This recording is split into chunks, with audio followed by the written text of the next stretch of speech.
कुत्र्याच्या तावडीतून वाचवले वानराच्या पिल्लाचे प्राण, पिल्याला दिले वन विभागाच्या ताब्यात। बुलढाणा शहरातील सरकारी तलाव परिसरात काही महिन्यांचे वानराचे पिल्लू आपल्या आईपासून दुरावले आणि त्याच पिल्ल्यावर काही कुत्रे हल्ला करत असल्याने वानराचे पिल्लू सैरावैरा जीव वाचवण्याचा प्रयत्न करत होते।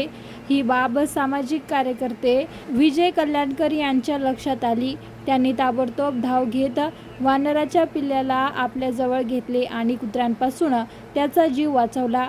त्यानंतर वन्यजीव मित्र नितीन श्रीवास्तव यांना माहिती देऊन त्याला ताबडतोब डॉक्टरांकडे नेऊन उपचार करण्यात आले। उपचारानंतर पिल्ल्याला वन विभागाच्या ताब्यात देण्यात आले। सध्या हे पिल्लू वन विभागाच्या देखरेखीत असून लवकरच त्याच्या आईसोबत भेट घालून देण्याचा प्रयत्न वन विभागाकडून केला जाणार आहे।